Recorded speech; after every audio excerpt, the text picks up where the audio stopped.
ശരിയല്ലേ? ഒരു പാവപ്പെട്ടവന് സഞ്ചരിക്കുന്ന വാഹനമാണ് KSRTC. അതിന് ഇൻഷുറൻസ് ഇല്ലെന്ന് ആരോട് ഞങ്ങൾ പറയാ? ഈ യാത്രക്കാർ ആരോടാ പറയാ? ആരോട് ചന്ദ്രൻ പറയാ?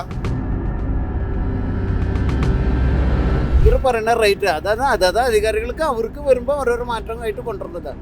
ഇതിപ്പോൾ പാവപ്പെട്ട ഞങ്ങളുടെ പല ആൾക്കാർക്കാണ് ഇത് ബുദ്ധിമുട്ട് കാര്യങ്ങളൊക്കെ ആയിട്ട് നടക്കുന്നത്. നിങ്ങൾ ജീവിക്കാൻ പറഞ്ഞാൽ മനസ്സിലായി. അപ്പൊ നിങ്ങൾ ഞങ്ങൾക്ക് വേണ്ടി ഒന്ന് റെക്കമെൻഡ് ചെയ്യാം. സങ്കടം കൂടി പറയുന്നത്.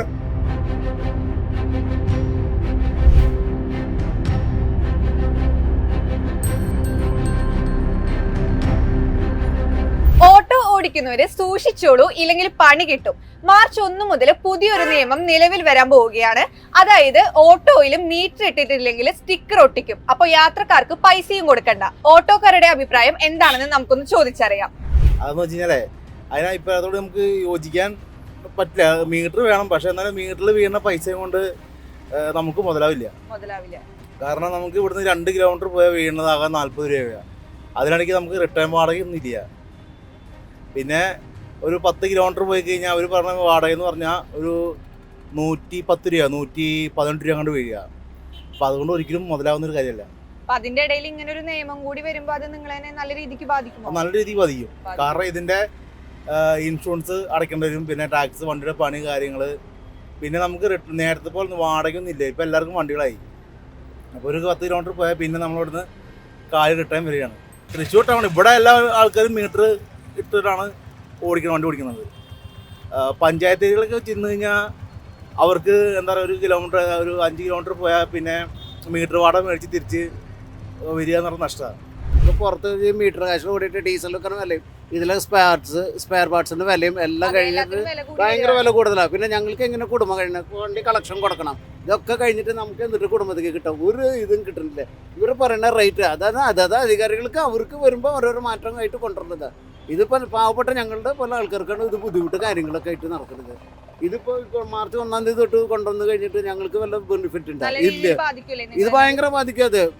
ഗ്യാസിന് 95 രൂപ, ഡീസലിന് അതേപോലെ വില, പെട്രോള്, ഇതൊക്കെ സൗജന്യം. പാർട്സിന് ഈ വണ്ടിക്ക് സൈലൻസറിന് വേണ്ടതിന് 40,000 രൂപയുണ്ട്. ഇതിൻ്റെ സൈലൻസർ വല്ല മറ്റേ ഇത് സെൻസറായി കറണ്ട്. ക്ലച്ചിന് പണിയില്ലെങ്കിൽ 10,000 രൂപ. ഇതൊക്കെ കൊടുത്ത് നമ്മൾ മേടിക്കണമെങ്കിൽ നമ്മളുടെ കയ്യിൽ നിന്ന് അതിനുള്ള ഓട്ടം ഈ മീറ്റർ ഇട്ട് ഓടിയിട്ട് എങ്ങനെ നമുക്ക് മുതലാവന കുടുംബം കഴിയാൻ പറ്റും? അതും ഇല്ല.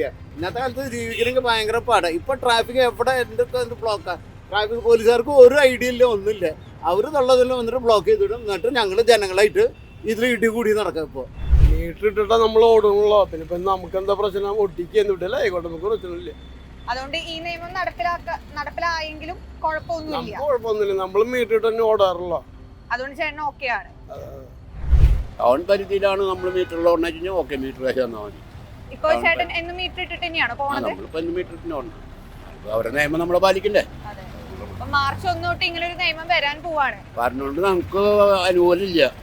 പറഞ്ഞു കേട്ടില്ല. പക്ഷേ പിന്നെ ഞങ്ങൾ ഈ വണ്ടിയിൽ പറഞ്ഞാൽ ലോൺ എടുത്തിട്ട് എടുക്കുന്നതാണ്. മനസ്സിലായില്ല? ബാങ്ക് ലോണല്ല, ബ്ലേഡ് ലോണ്. ഈ ബ്ലേഡ് ലോണിൽ നിന്ന് ലോൺ എടുത്തു കഴിഞ്ഞാൽ ചിലപ്പോൾ മാസം അടയ്ക്കുക. ഇപ്പം എൻ്റെ തന്നെ 4 മാസത്തെ അടവ് മുടക്കാം. 6,000 വെച്ചിട്ട് പണം വെച്ചില്ല. ഈ സാധനം ഓടിയിട്ട് സാധാരണ ഇതാ അല്ലേ? ഇവർ പറയുന്ന ഗവൺമെൻറ്റുകാർക്ക് ശമ്പളം മേടിച്ച് കുടുംബത്തിൽ നിന്നിട്ട് അവർക്ക് ജീവിക്കാം. ഞങ്ങൾക്ക് ഇത് ഓടിയെങ്കിലും രാവും പകലും ഓടി കഴിഞ്ഞാൽ അടയ്ക്കാൻ കിട്ടുന്നില്ല. ഇപ്പോൾ ബാങ്കിൽ അടയ്ക്കേണ്ട കുടുംബത്തിൽ ചിലവുണ്ട്. മനസ്സിലായില്ല? അപ്പം അങ്ങനെയൊക്കെ ശരി വരുമ്പോൾ ഞങ്ങൾ ആരെടുത്തേക്ക് പോവുക?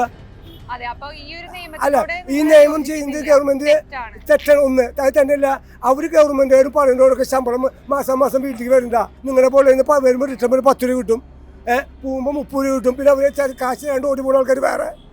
ഇതൊക്കെ ഞങ്ങൾ അനുഭവിക്കുന്നത്. പറഞ്ഞു മനസ്സിലാവണ്ട? ഈ 10 രൂപ കിട്ടാനുള്ളൊന്നും മാറുന്നത് ഇപ്പോൾ ഓട്ടോ ഓടിയിട്ടില്ല. ചിലർ തൂങ്ങി മറിക്കേണ്ട കാര്യങ്ങളൊക്കെ എടുക്കുന്നത് കാണുന്നുണ്ട്. ചിലരിപ്പോൾ വണ്ടി എടുക്കുന്നത് 400-500 കണക്ഷൻ കാശാ. അത് ആർക്കും അറിയില്ല. ഒക്കെ സ്വന്തം വണ്ടിയല്ല. അവർ ഭാര്യയും മക്കളും കുട്ടികളെ പഠിപ്പിക്കണം. കുട്ടികളെ കുട്ടികളെ പഠിപ്പിക്കണം. ഭാര്യയ്ക്ക് ഡോക്ടർമാർക്ക് കൊണ്ടുപോകണം. ഇതൊക്കെ എവിടെ കൊണ്ടുപോകുക? ഒരു ഗവൺമെൻറ് ഇല്ല. മനസ്സിലാവണ്ട? അപ്പോൾ ഇവിടുത്തെ വിഷയം എന്ന് പറഞ്ഞാൽ ഓട്ടോക്കാർ പറ്റ പരാജയത്തിലാണ്. നിങ്ങൾ ചിലപ്പോൾ അതായത് ജീവിക്കാൻ പറഞ്ഞാൽ രൂപത്തിലായി. അപ്പം നിങ്ങൾ ഞങ്ങൾക്ക് വേണ്ടി ഒന്ന് റെക്കമെൻഡ് ചെയ്യുക. സങ്കടം കൊണ്ട് പറയുന്നത്. ചേട്ടൻ നോക്കാറുണ്ട് ഓട്ടോയിൽ പോകുമ്പോൾ അവര് മീറ്റർ നോക്കാറുണ്ട്.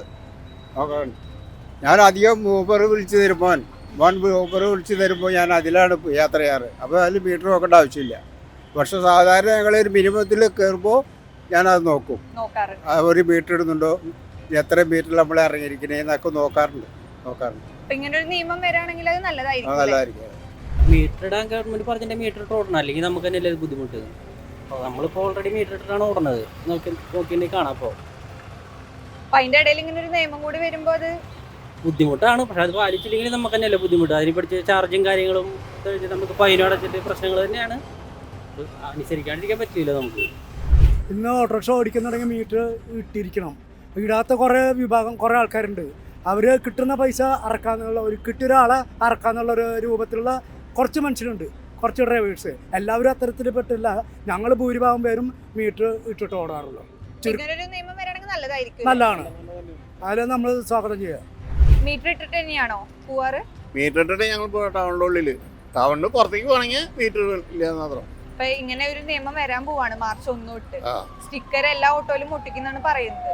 അപ്പോ നിങ്ങളുടെ അഭിപ്രായത്തില് എന്താ, യോജിക്കുന്നുണ്ടോ? ഞങ്ങൾ ചോദിക്കില്ല അഭിപ്രായത്തില്. ശരിയല്ലേ? ഒരു പാവപ്പെട്ടവന് സഞ്ചരിക്കുന്ന വാഹനമാണ് KSRTC. അതിന് ഇൻഷുറൻസ് ഇല്ലാന്ന് ആരോട് ഞങ്ങൾ പറയാം? ഈ യാത്രക്കാർ ആരോടാ പറയാ? ആരോട് ചന്ദ്രൻ പറയാ? ഇതൊക്കെ തീരുമാനമാക്കണം. ആദ്യം അതൊക്കെയാണ് തീരുമാനമാക്കണ്ടേ. ഓട്ടോറിക്ഷ, പിന്നെ ആള് പറഞ്ഞ കാര്യങ്ങൾ വളരെ കറക്റ്റ് ഉള്ള കാര്യം. തൃശ്ശൂർ ഓടുന്ന സിറ്റി പെർമിറ്റുള്ള വണ്ടികൾ കംപ്ലീറ്റ് മീറ്റർ ഇട്ടേ ഓടുള്ളൂ. അതിലിപ്പോ ചില വണ്ടികൾ ചിലപ്പോൾ അങ്ങനെയൊക്കെ ഓടുന്നുണ്ടായിരിക്കാം, അല്ലേ? ശരിയല്ലേ? എന്നുവെച്ചാൽ 5000 വണ്ടി പെർമിറ്റ് തന്നെ ഉണ്ട് ഇവിടെ. അതില് ഒരു 500 വണ്ടി 1000 വണ്ടിയോടത്തോളം കള്ള വണ്ടികൾ ഓടുന്നുണ്ട് തൃശ്ശൂർ സിറ്റിയിൽ തന്നെ. ചില സമയത്ത് എന്നിട്ടും ആൾക്കാർക്ക് വാഹനം കിട്ടാണ്ടാവാറില്ല മഴയൊക്കെ പെയ്തു കഴിഞ്ഞാൽ. അപ്പൊ അങ്ങനെയുള്ള കാര്യങ്ങൾ ടൗൺ സിറ്റി പെർമിറ്റിനെ സംബന്ധിച്ച് ഒരുവിധം 99% ആളുകളും മീറ്റർ ഇട്ട് ഓടുന്ന സൗകര്യം ചെയ്യുന്ന ആൾക്കാരാണ്. ഒരു കംപ്ലൈൻറ്റ്സ് അങ്ങനെ വരാറില്ല. പിന്നെന്ന് വെച്ച് കഴിഞ്ഞാൽ ചില ആൾക്കാർ ചില സമൂഹത്തിൽ ചില ആൾക്കാർക്ക് അങ്ങനെ സംസാരിക്കുന്നുണ്ടാവും, പറയുന്നുണ്ടാവും. അതിനപ്പോൾ നമുക്ക് മറുപടി പറയാൻ പറ്റില്ലല്ലോ. ആയിരക്കണക്കിന് ആളുകളാണ് ഒരു വാഹനത്തിൽ, ഒരു ഓട്ടോറിക്ഷയിൽ കയറുന്നത് തൃശ്ശൂരത്തെ സംബന്ധിച്ച്. അപ്പൊ അതിന്റെ വ്യത്യാസങ്ങൾ ഉണ്ടാവും എന്തായാലും. ചേട്ടൻ പറയുന്നത് പ്രത്യേകിച്ച് ഇങ്ങനെ ഒരു നിയമത്തിന്റെ ആവശ്യമില്ല, കൊണ്ടുവരേണ്ട കാര്യമില്ല. പഞ്ചായത്തിനെ ബേസ് ചെയ്തിട്ടാണെങ്കിൽ അത് ശരിയാ പറയണത്. കാരണം വെച്ചാൽ പഞ്ചായത്ത് അടിസ്ഥാനത്തിൽ അവര് ഒരു ഇലക്ട്രിക് പോസ്റ്റ്, രണ്ടാമത്തെ ഇലക്ട്രിക് പോസ്റ്റ്, അങ്ങനെയാണ് അവർ കാശ് മേടിക്കുക. ആ ഒരു നിയമത്തിൽ അത് പഞ്ചായത്ത് അടിസ്ഥാനത്തിന് ഓക്കെ. അപ്പൊ സിറ്റിയിലെ അതിനനുസരിച്ച് അതിനോട് യോജിക്കാൻ ബുദ്ധിമുട്ടുണ്ട്. അതിന് വേറെ കുഴപ്പങ്ങളല്ല. സിറ്റി പെർമിറ്റുള്ള ആൾക്കാർ, ടൗൺ വണ്ടിക്കാർ എല്ലാവരും മീറ്റർ ഇട്ട് ഓടുന്ന ആൾക്കാരാണ്.